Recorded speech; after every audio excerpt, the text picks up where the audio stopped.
560 here, I'm going to make sure that this is exactly where I want to put it so that the media drops right at the end of the core. This is very important. I do use the skew as a basis to making sure it's accurate, but the most important accuracy for me is as it drops down to the take-up roll. And that's also very true of the 360, 365.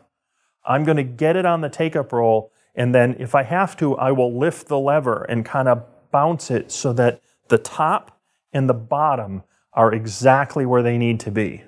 I want that core to be exactly, that material to go almost right onto the edge of the core. I will give it just a hair because I don't want the material riding on the edge on either side. The other thing I do, and let me show you because I'm going to kind of direct attention to the other side of the material here on the edge of the core, is you see on this end here how I have all that exposed core? Now I don't have my my little Japanese pull saw here to trim that off, but normally I would. I want to make sure that the core that's feeding it, let's say the core that's feeding it is exactly 54 inches. Then I'm going to cut this bottom core like 54 1/8, maybe 54 1/4 tops. I want the top core and the bottom core to be the same size. I'll give the bottom core just a little bit of play, just a little bit of wiggle room, but not much. And the reason why is anytime you give the opening for a double-sided banner to walk, it's going to walk. It just does. So if I give it room on that far end to drift off, it's going to try to drift off. And I don't want anything drifting off. I want the top and the bottom to be in perfect alignment with one another throughout the roll. I do not want it drifting. For that reason, I do tend to cut the bottom core to perfectly mirror the top core. 1/4 inch, that's all you need. You don't want it to ride the end caps. Okay, that's not good either. But if you align everything down, lift your lever, or with a 560, I release the media and I get it perfectly lined up from top to bottom. So when I use the core on the right-hand side here, facing it, to determine my alignment and make sure everything from top to bottom is perfectly directed, a straight line. The next thing you want to do, and this is kind of important, this is why I have this here. You have two other variables. Let me spin this around and I'll show you the top here. The first variable is the top one. If you have a media that's on a core on your feed roll, and you have a core exposed and then the media starts, it makes it difficult to put it on the take-up in exactly the same spot. That's why I would usually, in those cases, I would take your saw and saw straight, so your core and your roll are perfectly flush or very close to it. Because you want to put your take-up core so that it drops straight down here, and you want to give yourself just enough room so you clear the end cap.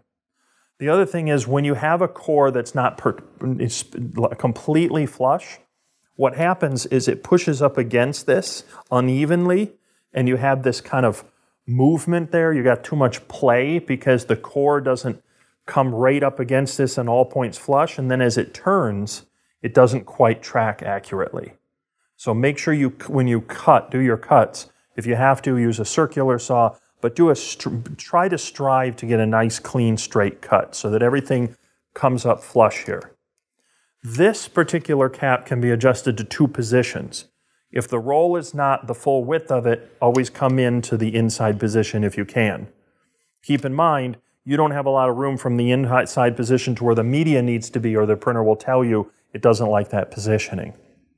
It'll tell you to move it over, in which case you might have to slide this up and put it on the other setting. But try not to have play here. Play is the enemy of a perfectly traveling media from top to bottom. The next thing is this other cap. This is more of a concern for me. In another video, I show this cap actually with a little kind of piece of tape on it. What tends to happen over time is people will put these on and then secure it, and then when they pull it off, they forget to take the spring off.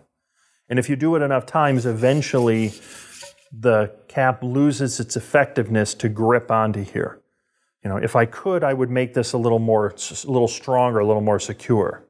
But a lot of my caps, I also have done that. I've forgotten to release it, and I've pulled on it, and now they're not very effective. That is, if you were to put like an 80-pound roll of adhesive, or excuse me, double-sided banner, blockout banner, and you're printing, and especially if your printer is not completely level, and that's another thing, you do want to have your printer completely level to the ground, because if that roll starts moving and it has some weight, and you're not completely level, as the printer prints, the roll will tend to kind of drift over a little bit.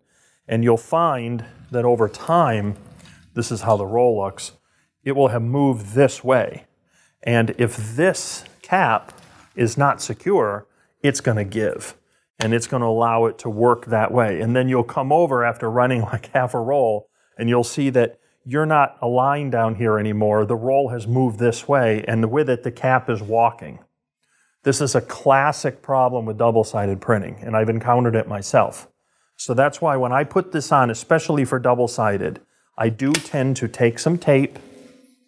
Well, I said it somewhere.